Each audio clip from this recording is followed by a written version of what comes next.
Assalamualaikum warahmatullahi wabarakatuh. Perkenalkan, saya Yohana Widya Putri dengan NIM 19136183 dari jurusan Geografi NK. Video ini saya buat untuk memenuhi tugas 2 pertemuan 2 mata kuliah Geografi Regional Indonesia. Di sini terdapat 4 pertanyaan yang ditujukan dengan topik pertama, yaitu jelaskan iklim Indonesia dan temukan peta iklim Indonesia. Seperti yang kita ketahui, iklim adalah kondisi rata-rata cuaca dalam waktu yang panjang. Hal ini dipengaruhi oleh curah hujan, yang mana rata-rata kelembapan di Indonesia yaitu berkisar antara 65% sampai dengan 95%. Indonesia memiliki 3 iklim, yaitu ada iklim musim, iklim laut, dan iklim tropis. Berikut pembahasannya. Iklim musim terjadi karena angin musim yang bertiup yang berganti arah setiap setengah tahun sekali. Iklim ini memberikan dampak negatif maupun positif. Iklim musim terbagi dua. Yang pertama, angin musim barat daya. Pada angin musim barat daya ini bisa dibilang sifatnya basah. Angin ini ialah angin yang disebut dengan musim hujan, angin yang bertiup pada bulan tertentu, yaitunya bulan Oktober sampai dengan bulan April, sehingga dipastikan bahwa Indonesia akan mengalami musim hujan berkepanjangan. Kedua yaitu angin musim timur laut. Pada angin musim timur laut ini dibilang sifatnya kering. Angin musim timur laut ini disebut juga dengan musim kemarau, yang mana anginnya bertiup dari bulan April sampai dengan Oktober, sehingga pada bulan ini Indonesia mengalami musim kemarau yang berkepanjangan. Iklim kedua yaitu iklim tropika atau iklim panas. Hal ini karena kan Indonesia yang terletak di sekitar garis khatulistiwa menyebabkan Indonesia memiliki iklim tropika atau biasa disebut dengan iklim panas. Indonesia memiliki suhu yang tinggi dan mengalami musim paceklik atau yang disebut dengan musim panas berkepanjangan. Iklim tropis di Indonesia terletak antara 0 derajat sampai dengan 231 per 2 derajat lintang utara per lintang selatan dan hampir 40% dari permukaan bumi.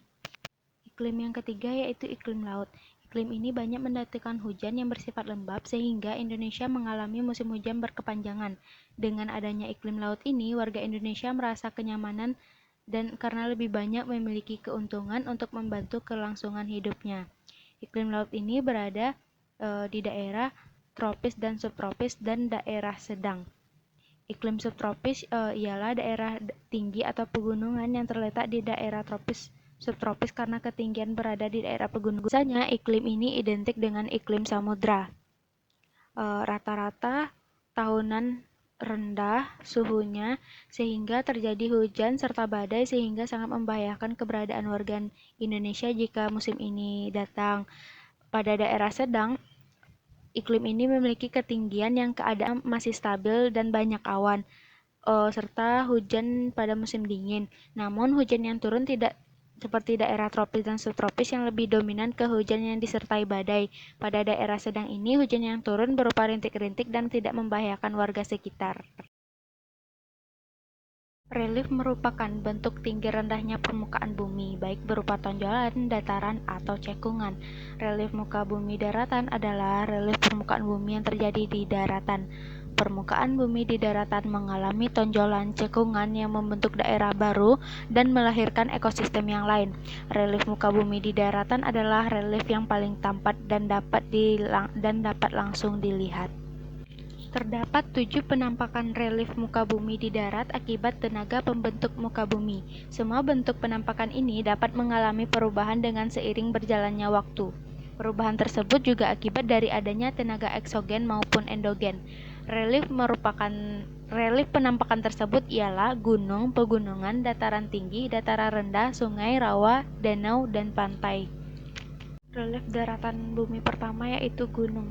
Sebagai relief daratan yang berbentuk tonjolan, gunung ialah suatu permukaan bumi yang menonjol dan menjulang ke atas sehingga posisinya lebih tinggi dari daerah sekitarnya.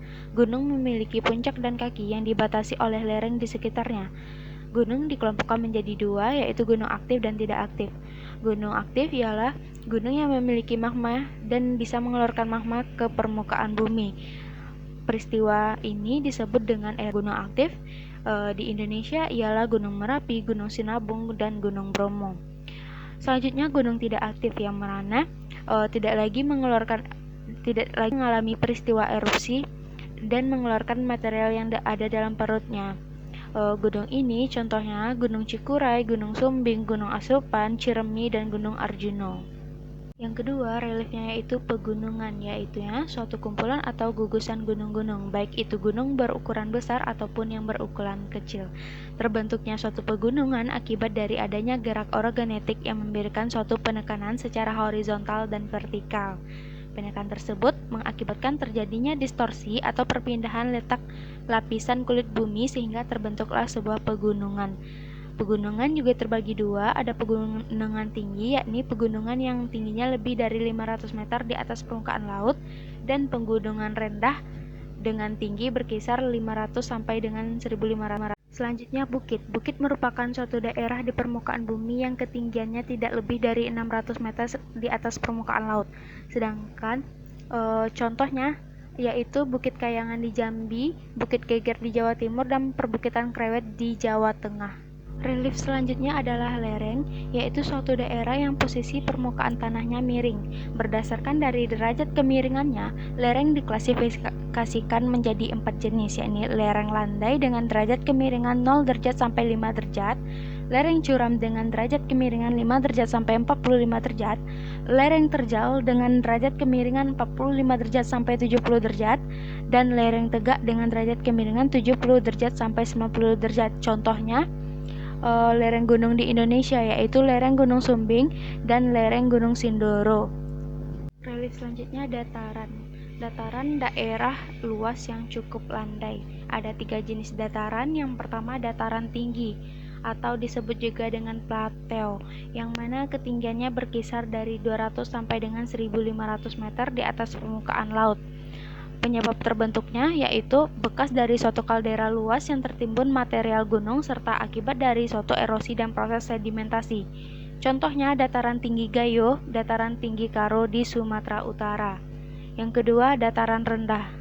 Dataran rendah yakni tanah datar yang luas di mana ketinggiannya hanya 0 sampai dengan 200 meter di atas permukaan laut. Dataran rendah disebut juga dengan dataran aluvial yang terjadi akibat adanya suatu proses sedimentasi sungai.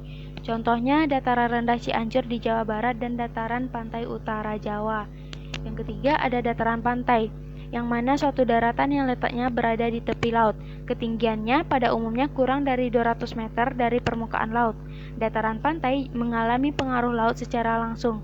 Relief ini memiliki berbagai bentuk bentang alam, diantaranya teluk, tanjung, delta, dan gosong. Selanjutnya ada relief muka bumi lautan, yaitu bentuk menonjol dan cekungan bumi terjadi di laut. Proses terbentuknya relief di laut ini sama dengan di daratan, yaitu akibat dari tenaga endogen dan eksogen yang menyebabkan dasar laut memiliki berbagai macam bentuk. Berbeda dengan di darat, permukaan dasar laut ini dilihat melalui tingkat kedalaman dasar laut terhadap permukaan laut. Relief permukaan laut ada 5 bentuk, yaitunya landasan kontinen, lereng benua, tanjakan kontinental, dasar laut, dan gunung laut. Pertama, landasan kontinental, yaitu landasan yang berada pada ketinggian kurang dari 200 meter dari permukaan laut. Landasan ini disebut juga sebagai laut dangkal atau dangkalan. Yang kedua ada lereng benua, yaitunya kelanjutan dari landasan kontinental. Lereng ini berada pada kedalaman lebih dari 200 meter dari atas permukaan laut. Lereng benua dapat memiliki kedalaman hingga 2 km. Di bumi sendiri, 13% dari total permukaan bumi ialah lereng benua. Yang ketiga ada tanjakan kontinental, yaitu transisi dari benua ke samudra. Pada tanjakan ini, tempat akhir berkumpulnya materi sedimen yang dibawa oleh arus laut dari daratan. Akibatnya, tanjakan ini memiliki tanjakan yang cukup curam. Yang keempat yaitu dasar laut. Dataran di dasar laut yang berada pada kedalaman lebih dari 1000 meter di atas permukaan laut. Dataran ini juga bisa disebut dengan palung laut. Dataran ini terjadi akibat tenaga bumi yang menarik kulit bumi ke bawah, sehingga menghasilkan cekungan di dasar laut yang dalam. Bagian dari relief bumi ini tidak mendapatkan sinar matahari akibat lokasinya yang sangat dalam. Yang kelima ada gunung laut, yaitunya gunung yang berada di dalam laut. Gunung laut ini biasanya berjenis gunung api. Gunung laut berada di dasar laut dan puncaknya terkadang berada di atas permukaan laut. Gunung laut yang meletus di dalam laut dengan kekuatan yang besar dapat berpotensi timbulnya tsunami. Selain itu, terdapat pegunungan di dasar laut. Pegunungan ini ialah jajaran dari gunung-gunung yang ada di dalam laut. Jawaban nomor 3. Letak geografis Indonesia sangat mempengaruhi pola curah hujan yang terjadi, yang mana Indonesia terletak pada 6 derajat lintang selatan sampai dengan 10 derajat lintang utara dan 95 derajat barat timur sampai dengan 140 derajat barat timur. Rata-rata curah hujan di Indonesia setiap tahunnya lebih dari 2.000 sampai 30.000 mm per tahun. Faktor pertama yaitu letak daerah konvergensi antar tropik atau dekat. Dekat merupakan area dengan suhu tertinggi dibandingkan dengan daerah sekitarnya atau disebut ekuator termal. Suhu yang tinggi membuat tingkat penguapan yang tinggi pula sehingga area tersebut sangat lembab, yang menyebabkan terjadinya hujan zenital atau konveksi. Dekat bergerak setiap 14 hari dalam arah pergeseran antara utara dan selatan dan selalu berada dalam wilayah tengah ekuatorial yakni antara 0 sampai 10 derajat lintang selatan.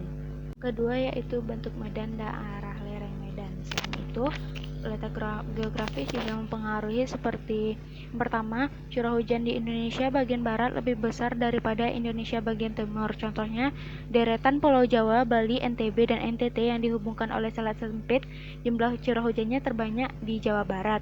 Kedua, setiap pulau pada pantai sebelah barat memperoleh jumlah hujan lebih banyak daripada pantai sebelah timur. Yang ketiga, maksimum bulan hujan sesuai dengan letak dekat.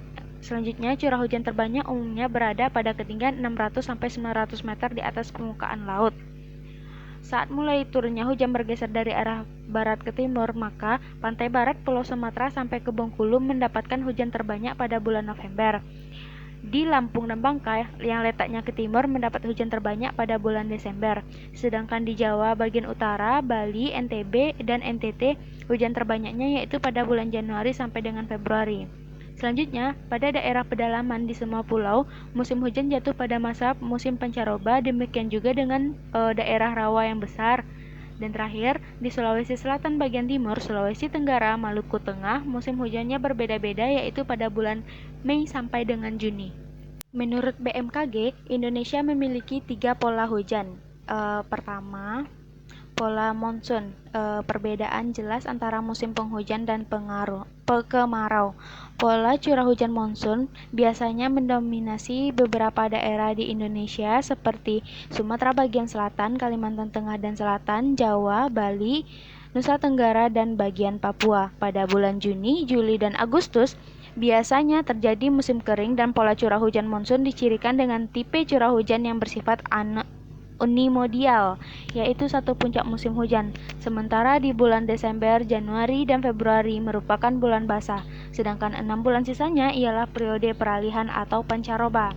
Yang kedua yaitu pola ekuatorial, yang mana punya 2 puncak musim hujan antara bulan Maret dan Oktober. Pola curah hujan ekuatorial mempengaruhi beberapa daerah di Indonesia yaitu Sumatera bagian tengah dan utara serta Pulau Kalimantan bagian utara. Pola curah hujan ini dicirikan oleh tipe curah hujan dengan bentuk bimodial atau 2 puncak hujan yang biasanya terjadi pada bulan Maret dan Oktober pada saat terjadi ekinoks. Dan pola yang ketiga yaitu pola hujan lokal, hanya punya 1 puncak musim hujan. Sama halnya seperti pola curah hujan monsun, pola curah hujan ini dicirikan dengan bentuk anomodial yaitu 1 puncak hujan, tetapi bentuknya sangat berlawanan dengan tipe hujan monsun. Daerahnya yaitu Maluku, Sulawesi, dan sebagian Papua.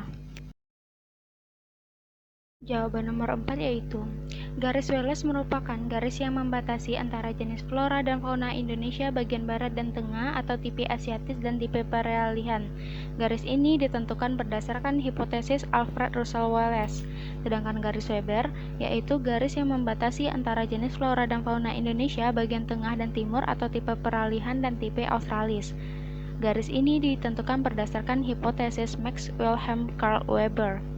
Pembagian fauna berdasarkan garis Wallace dan Weber. Yang pertama, fauna tipe asiatis yang menempati bagian barat Indonesia sampai ke Selat Makassar dan Selat Lombok.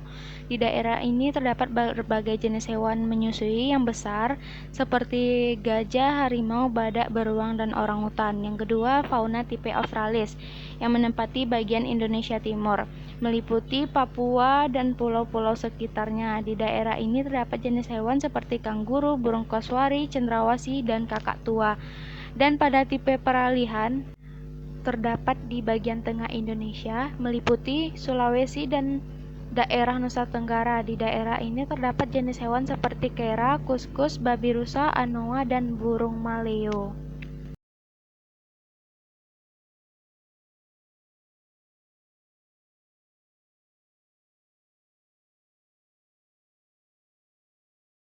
Baiklah, hanya itu jawaban saya untuk pada tugas kali ini.